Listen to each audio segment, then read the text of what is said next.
사무엘상 29장 1절에서 7절까지의 말씀입니다. 구약 458페이지쯤에 있습니다. 사무엘상 29장 1절에서 7절까지 말씀, 우리 같이 한 목소리로 합독으로 읽겠습니다. 블레셋 사람들은 그들의 모든 군대를 아벡에 모았고 이스라엘 사람들은 이스라엘에 있는 셈 곁에 진쳤더라.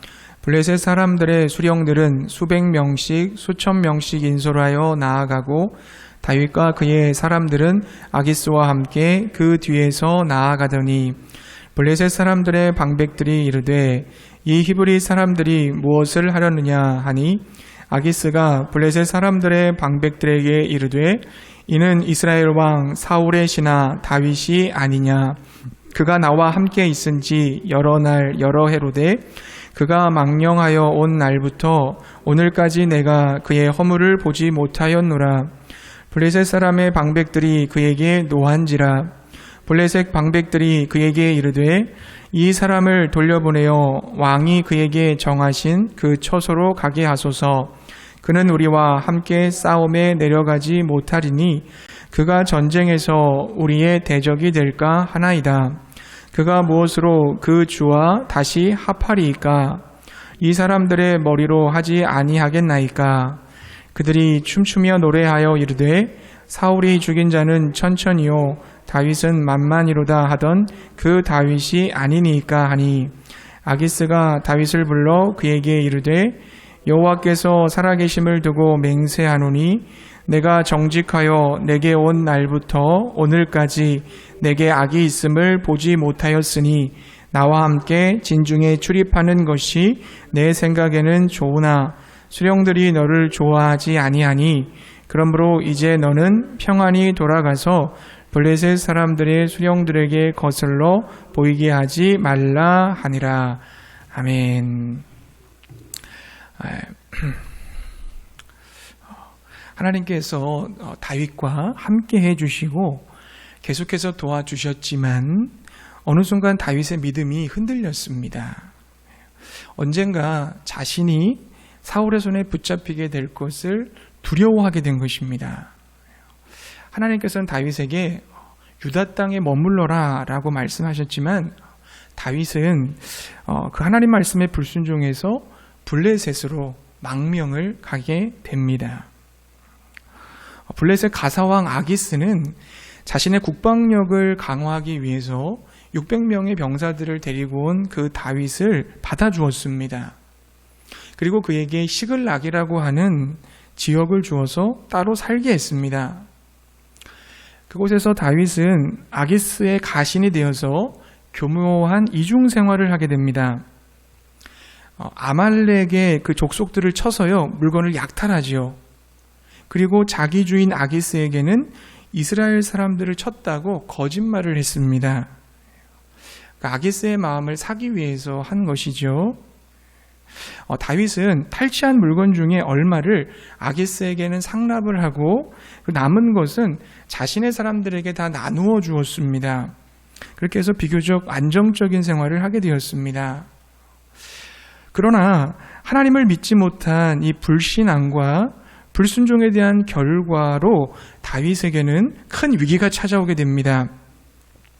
지금 이스라엘은요 굉장히 침체되어 있습니다. 정치적 그리고 영적, 사회적으로 굉장히 약해진 이스라엘을 블레셋이 쳐들어온 것입니다. 블레셋 군대는 아벡이라고 하는 곳에 진을 쳤고 이스라엘은 이스라엘이라고 하는 그 셈 곁에 진을 치고 대치하게 되었습니다. 이때 아기스 왕은 다윗을 그 전쟁에 출전시키려고 합니다. 그동안 자신에게 충성을 다했던 그 용맹한 다윗을 통해서 이스라엘과 블레셋과의 전쟁에서 도움을 받고자 했던 것입니다. 이제 다윗은 블레셋의 용병으로서 자신의 동족 이스라엘과 싸워야 하는 그런 난처하고 난감한 상황에 닥치게 됩니다. 여러분, 다윗의 상황이 이해가 되십니까? 진퇴양난이라고 하는 것은 아마 이럴 때 두고 하는 말일 거예요. 만약 다윗이 아기스의 청을 거절해서 이스라엘과 싸우지 않고 도망을 가면 어떻게 되겠습니까? 지금까지 다윗이 한 그 모든 블레셋에서 한 모든 것은 다 거짓말이라는 것이 드러나게 될 것이고요. 블레셋 땅에 있는 자신의 가족들 있잖아요. 포로로 끌려가게 될 것이고 아마 다 몰살당할 위기에 처할 수도 있습니다. 하고 다윗이 블레셋을 도와서 이스라엘과 싸운다면 어떻게 되겠습니까? 그는 하나님과 이스라엘의 원수가 되는 거예요. 조국에 대한 배반자라는 비난을 면치 못할 것입니다. 이스라엘 백성들은 다윗을 증오할 것이고 그런 이스라엘의 왕이 되지는 못할 것입니다. 그리고 이 전쟁에서 사울이 죽임을 당한다면 다윗이 사울을 죽였다라고 하는 비난을 피할 수 없을 것입니다. 다윗은 이렇게 해도 저렇게 해도 어떻게 할 수가 없는 거예요. 죄와 비난을 피할 수 없는 그런 상황이 되어버렸습니다. 이런 처지의 다윗은 여러분 이스라엘 백성들이요 애굽에서 나와서 홍해를 마주했을 때와 유사하지 않습니까? 이스라엘이 출애굽을 해서 광야길로 나오자 앞에 홍해를 만나게 됩니다. 애굽의 바로는 이스라엘을 내보내주고 나서 자존심도 상하고 후회가 돼서 어떡합니까? 수많은 병거들을 이끌고 이스라엘 민족을 뒤쫓기 시작합니다. 뒤에는 지금 바로의 군대가 쳐들어오고 있고 앞에는 넘실대는 홍해바다가 가로막고 있습니다. 이대로 가면은 꼼짝없이 다 죽는 겁니다. 그러자 이스라엘 백성들은 하나님과 모세를 원망하기 시작했죠. 애굽에서 매장지가 없어서 이 광야에서 우리를 죽게 합니까? 왜 우리를 애굽에서 이끌어내서 이런 위기를 맞이하게 한 겁니까? 애굽 사람들을 섬기는 것이 차라리 광야에서 죽는 것보다 훨씬 낫겠습니다. 이렇게 원망불평을 했어요. 그 상황에서 모세가 애굽으로 돌아가지도 못하죠. 그렇다고 해서 광야로 나가지도 못하고 그 홍해가 가로막고 있으니까요. 이러지도 못하고 저러지도 못하는 상황. 그때 그 백성들은 원망과 불평을 쏟아내며 절망의 구렁텅이에 빠지고 말았습니다. 여러분 구약에 예레미야 선지자를 아시죠? 하나님께서 예레미야에게 유다 나라에게 임할 하나님의 진노와 마지막 종국의 비참함이 얼마나 극심할 것인가라는 것을 그림 보듯이 훤하게 다 보여주셨어요. 이 비극을 조금이라도 피하기 위해서, 아니 하나님의 그 심판이 결정됐다고 한다면 하나님의 그 매를 잘 막기 위해서 예레미야는 말씀을 선포합니다. 이스라엘 백성들에게 회개를 촉구했어요. 그러나 이스라엘 백성들은 듣지 않았습니다. 하나님은 바벨론을 들어서 이스라엘을 심판하신다고 결정을 내리셨고 그리고 이스라엘 백성들은 여전히 하나님께 나오지 않고 있었습니다. 그러니까 중간에 이 모습을 바라보는 그 예레미야 마음이 어떻겠습니까? 이러지도 못하고 저러지도 못했을 거예요. 그는 사면초가가 된 그 나라의 운명 앞에서 슬퍼하며 눈물의 선지자, 눈물을 흘릴 수밖에 없었을 것입니다. 하나님께서 예고해 주신 그 바벨론이 이스라엘을 쳐들어왔고 그 끔찍한 현실을 마주하게 되었을 때 예레미야는 절망하고 말았습니다. 3년이 넘도록 계속된 기근으로 마른 막대기처럼 비틀어져서 여기저기 쓰러져 있는 그 시체들을 바라볼 때, 그리고 잔인무도한 군인들이 임신한 여인의 배를 가르는 그 끔찍한 장면을 목격할 때, 어린 아이들을 두 발을 잡아가지고 돌담에다 메어쳐서 죽이는 장면을 보았을 때, 그리고 하나님의 거룩한 성전이 불길에 휩싸이고 성전의 기구들이 전부 다 그 불태워져 버리는 그 사건을 보았을 때 예레미야는 그의 몸이 마치 눈물의 저수지가 된 것처럼 하염없이 흘러내리는 눈물 속에서 헤어날 기력을 완전히 잃고 말았을 것입니다. 예레미야 3장 1절부터 17절 말씀에 보게 되면요, 예레미야의 탄식이 기록되어 있어요.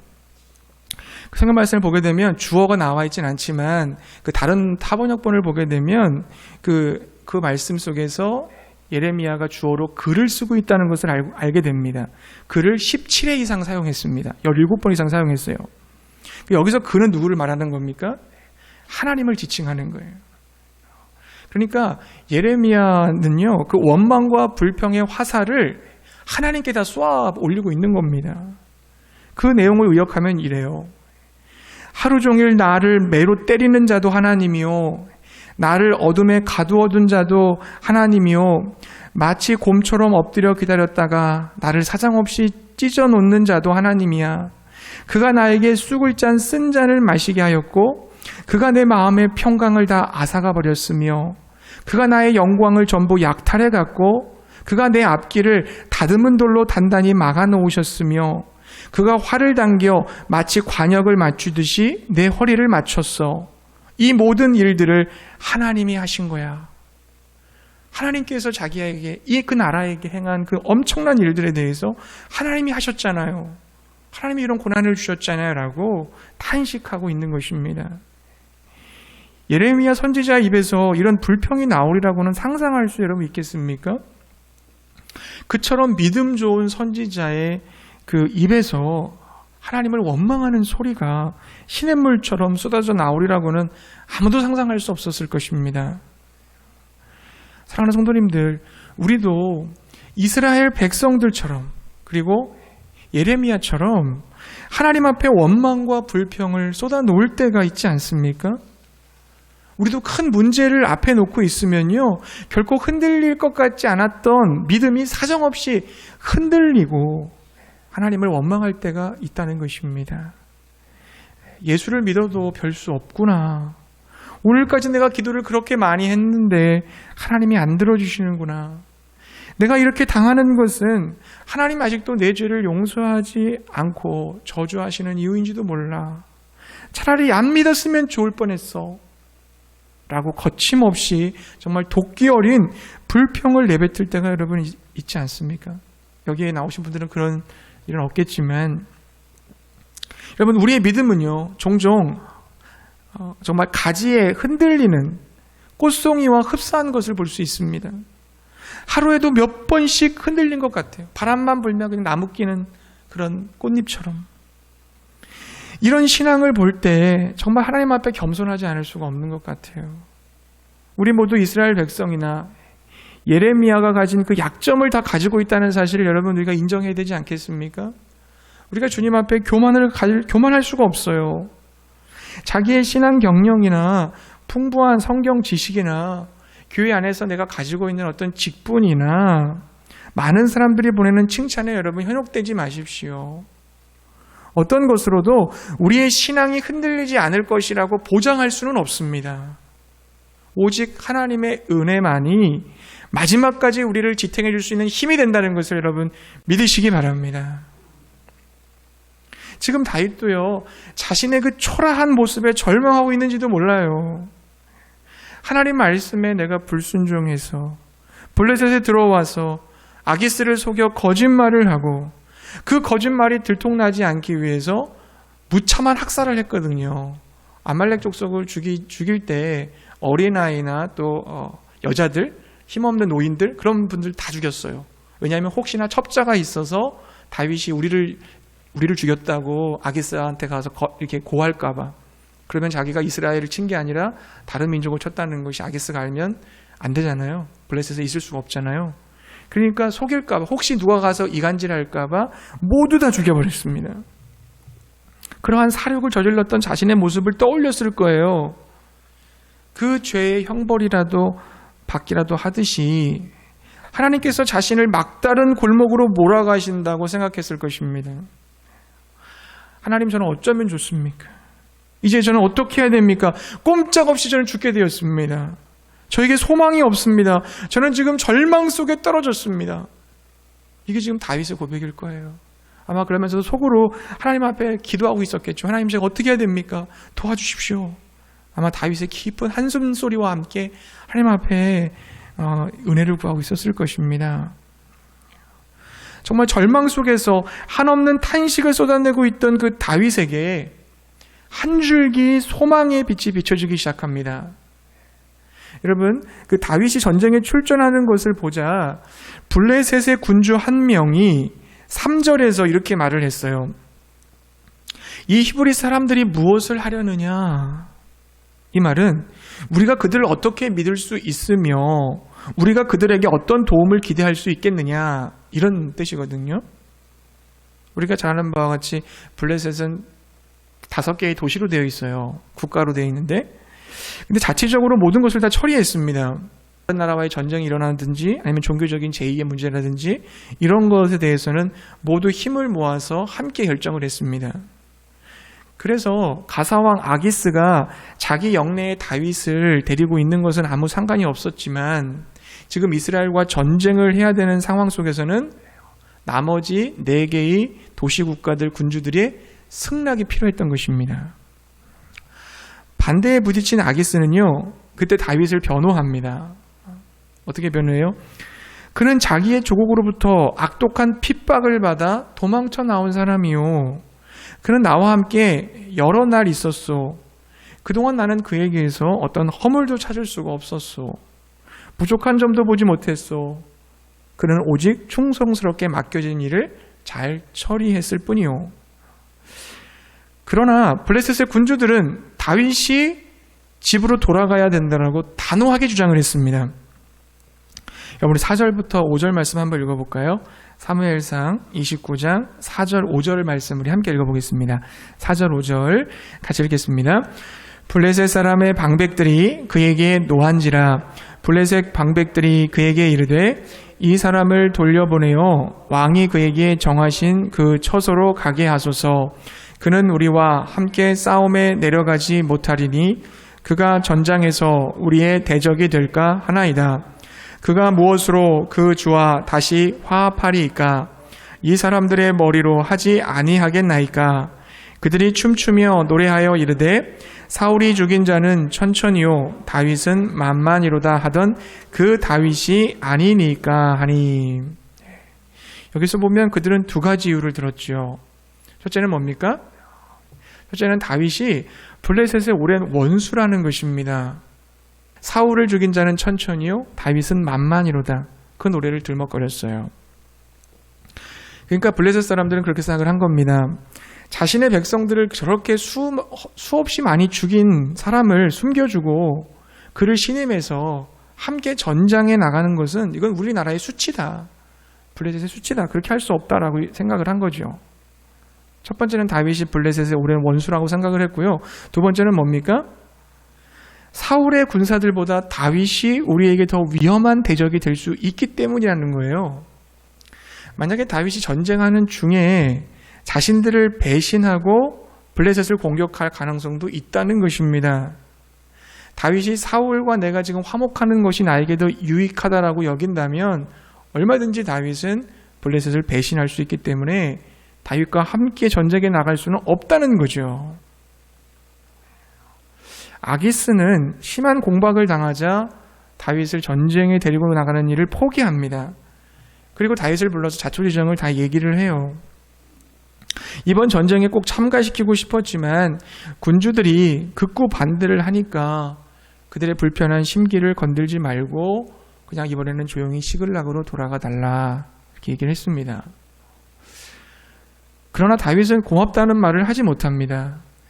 만약 다윗이 전쟁에 나가지 않는 것에 대해서 조금이라도 좋아하게 된다면, 고맙게 여긴다고 한다면 어떻게 돼요? 당장 아기스의 의심을 받게 될 것이기 때문이죠. 그래서 다윗은 끝까지 굉장히 지금 주의를 기울이고 있는 모습을 보게 돼요. 오히려 의심받지 않으려고 더 큰 소리를 치죠. 내가 무슨 잘못을 했기에 이런 대접을 하십니까? 왜 전쟁에 내보내지 않습니까? 억울한 듯이 하소연을 하고 있습니다. 우리가 주목해야 될 것은 뭐예요? 블레셋의 군주들로부터 말미암아 다윗이 이스라엘과 싸우게 되는 끔찍한 일을 겪지 않을 수 있었다는 것입니다. 여러분, 이것이 우연이 된 일일까요? 정말 다윗은 억세게 운이 좋은 사람입니까? 아닙니다. 하나님의 사람에게 우연이란 없습니다. 단지 하나님의 섭리만이 존재할 뿐입니다. 지금 하나님의 보이지 않는 손이 다윗을 보호하고 계신 거예요. 하나님께서 블레셋 사람들의 마음을 만지셔서 다윗이 전쟁에 나가지 못하도록 역사했다는 것을 믿으시기 바랍니다. 이것은 하나님이 하신 일이죠. 다윗을 향한 하나님의 은혜요, 하나님의 긍휼이었음을 믿으시기 바랍니다. 하나님의 사람들에게 따라오는 것이 있어요. 그것이 뭡니까? 바로 하나님의 은혜입니다. 하나님의 긍휼이에요. 하나님의 자비입니다. 하나님의 도움의 손이 있다는 거 믿으시기 바랍니다. 그러므로 여러분, 하나님의 도움의 손을 믿으세요. 하나님의 돌파의 능력을 믿으시기 바랍니다. 내가 비록 부족해도, 내가 잘못된 판단과 결정을 내려서 난처한 처지에 놓인다 할지라도 하나님의 도움을 경험하는 축복이 여러분에게 임할 수 있기를 바랍니다. 앞에는 홍해, 뒤에는 바로의 군대가 뒤따라오는 상황 속에서 하나님께서 그때 어떻게 하셨어요? 모세를 통해서, 모세가 손을 들자, 그죠? 홍해가 갈라졌잖아요. 홍해를 갈라주셨어요. 하나님이 기적을 베풀어 주셨습니다.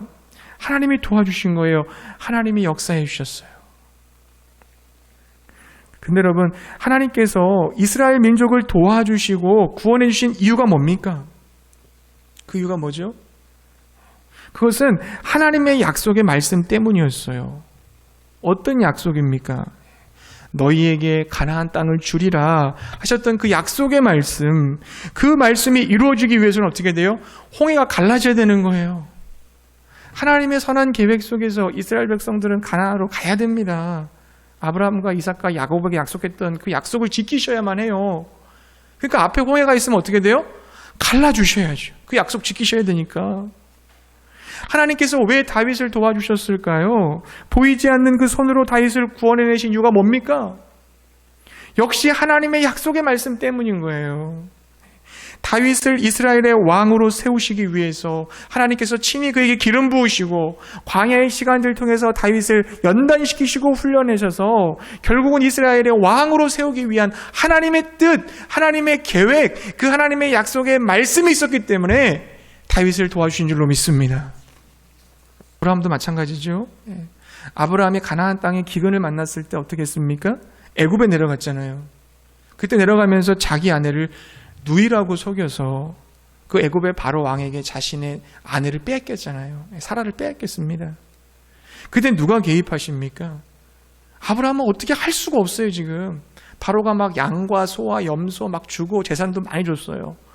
그 누이를 가져가는 조건으로, 아내 사례를 데리고 가는 조건으로. 아브라함은 다 받았으니까 어떻게 할 수가 없는 겁니다. 자기 아내를 누이라고 속였으니까. 그때 어쩔 수 없는 그 상황 속에서 하나님이 개입하시잖아요. 하나님이 그때 바로에게 큰 재앙을 내리시고 결국 사라를 아브라함의 품으로 돌려보내게 만들어 주십니다. 왜 하나님께서 아브라함에게 징계 내리신 게 아니라 바로 왕에게 징계 내리셨을까요?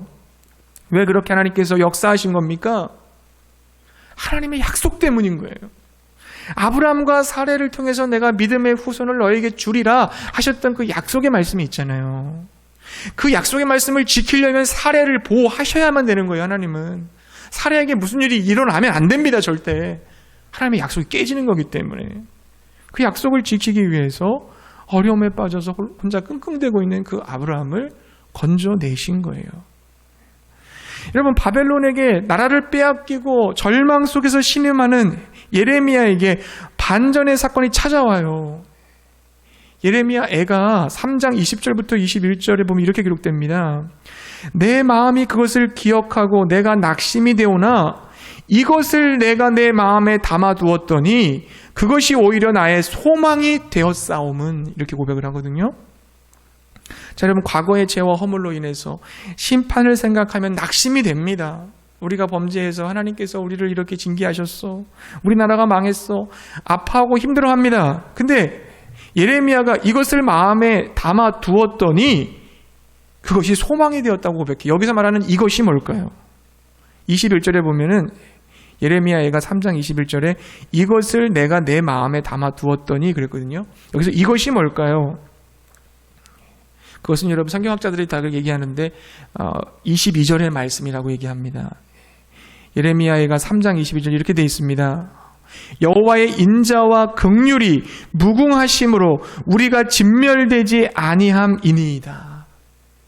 이것 때문에 여호와의 인자와 긍휼하심이 무궁하심으로 우리가 진멸되지 아니하니이다. 이 말씀 때문에 소망을 가질 수가 있었다. 그렇게 예레미야가 고백을 했어요. 그렇습니다. 하나님의 인자와 긍휼로 인해서 자신의 나라가 그 이스라엘이 이대로 끝나지 않을 것임을 예레미야는 믿었기 때문에 하나님이 여전히 우리를 긍휼히 여기셔, 불쌍히 여기셔, 우리나라는 절대 망하지 않아, 여기서 끝나지 않아, 절망에서 소망으로 나아갈 수 있는 힘을 얻게 된 거예요. 어떤 말씀입니까?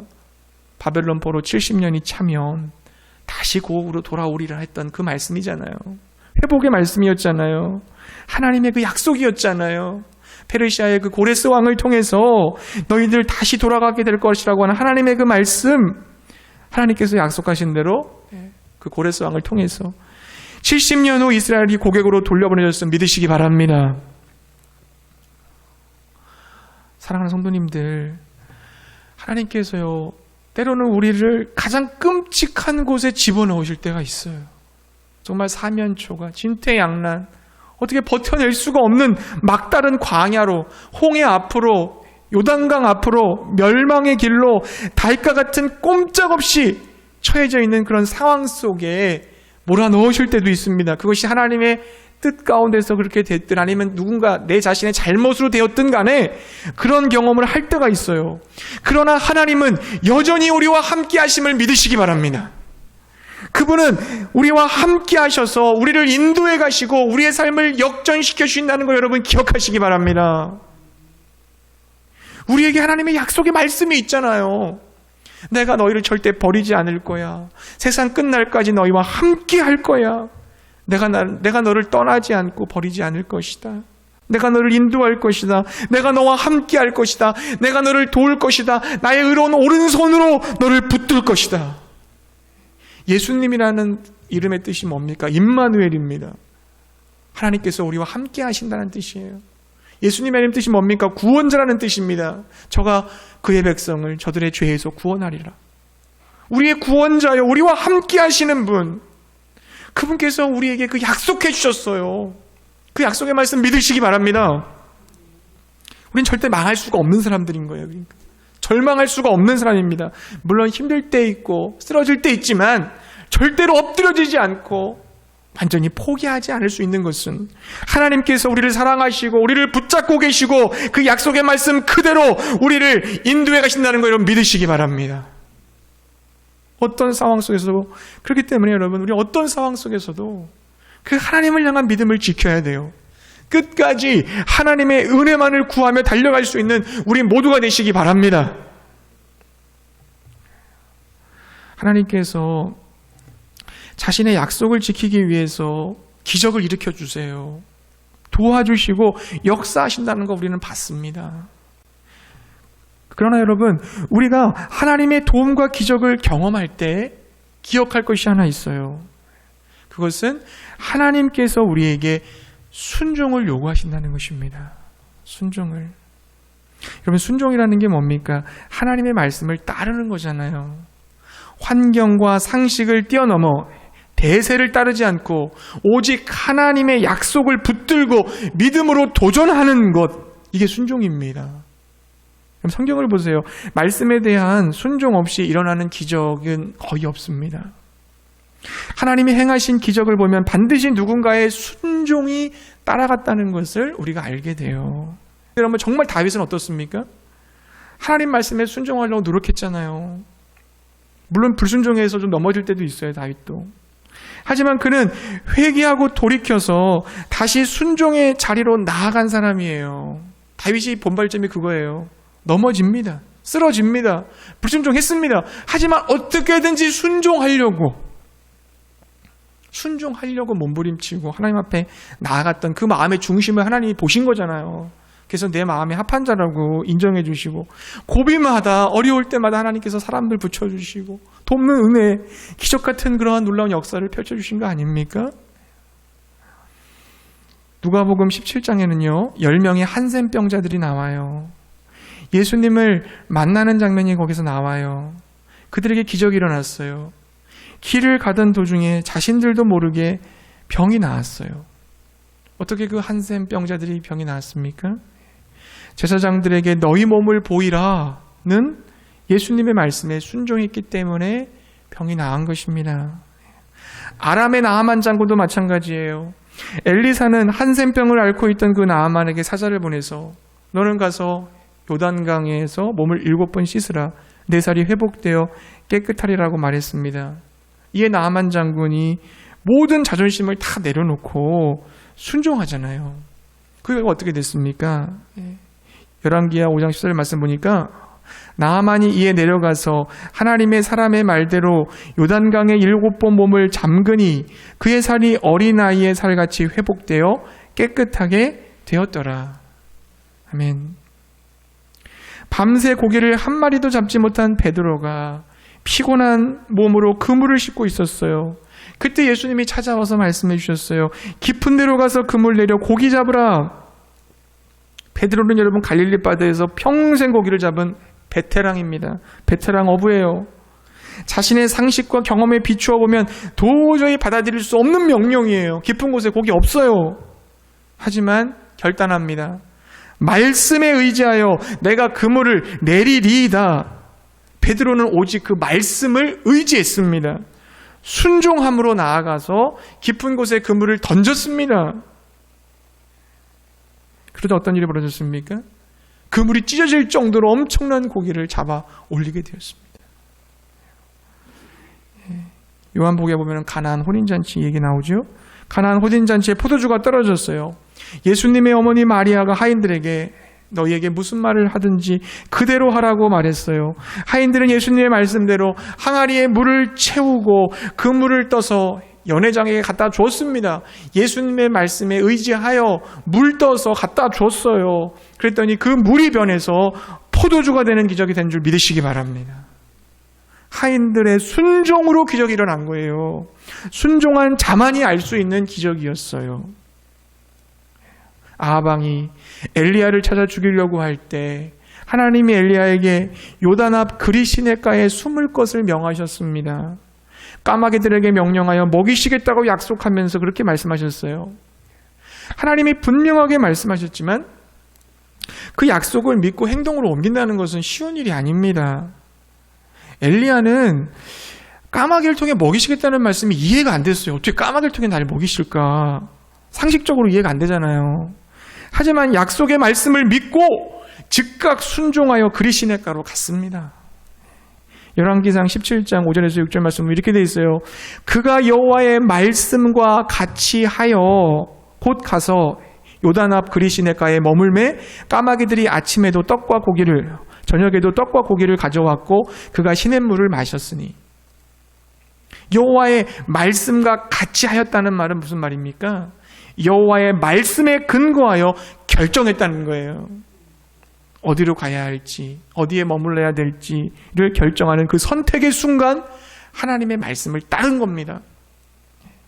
엘리야 사역의 특징은 한마디로 말하면 말씀을 따라해요. 말씀을 따르는 순종이 있었기 때문에 까마귀를 통해 먹이시는 놀라운 기적을 경험한 줄로 믿습니다.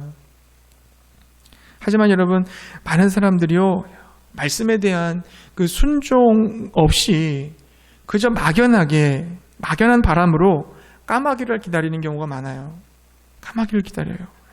하나님, 까마귀를 통해 엘리야를 먹이셨던 것처럼 제 인생에도 좀 까마귀들을 허락해 주십시오 라고 구합니다. 하지만 여러분, 순서가 잘못됐어요. 까마귀를 구하기 전에 어떻게 됩니까? 순종이 먼저 따라가야 되죠. 순종하고 까마귀를 기다리는 것이 옳습니다. 기적이 먼저가 아니에요. 말씀에 대한 순종이 먼저인 것입니다. 모세가 홍해 가를 때도 순종해서 들어오려고요. 요단강이 갈라질 때도 제장들이 발을 떼서 들어갔습니다. 여러분, 사울의 인생을 살펴보세요. 그에게 순종이 있었습니까? 하나님 말씀에 순종하고 헌신한 일이 있었습니까? 없었습니다. 그렇기 때문에 그는 이스라엘의 왕으로 선택받았음에도 불구하고 끝이 안 좋았어요. 비참하게 인생을 끝내고 말았어요.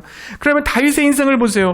비록 넘어질지라도, 비록 실수할지라도 그는 늘 하나님께 순종하려고, 순종하려고 애썼어요. 하나님을 사랑하고 하나님을 기쁘시게 해드리기 위해서 항상 선택은 순종을 선택하려고 했었습니다. 그 결과 하나님께서 다윗을 도와주신 거예요. 다윗을 통해 기적을 베풀어 주셨고 구원해 주셨음을 믿으시기 바랍니다. 사랑하는 성도님들, 하나님은 전능하신 분이에요. 하지만 하나님은 사람을 통해서 일하시기 때문에 사람의 순종을 요구하십니다. 하나님 다 하실 수 있지만 사람과 함께 하시거든요. 근데 그 사람이 하기 위해서는, 하나님의 일을 감당하기 위해서는 순종이 요구되는 거죠. 순종이 필요한 거예요. 헌신이 필요한 거예요. 하나님 아버지께서는 약속의 말씀을 반드시 지키십니다. 하나님은 절대로 거짓되지 않으세요. 약속의 말씀 지키세요. 그러면 그분을 아버지로 믿고 있는 그분의 자녀들인 우리들도 하나님 말씀을 지켜야 되지 않겠습니까? 우리 하나님의 말씀에 여러분 순종하십시다. 우리의 그 순종과 헌신을 통해서 하나님이 행하신 놀라운 기적, 하나님의 도움의 손길을 경험하는 우리 모두가 될 수 있기를 바랍니다.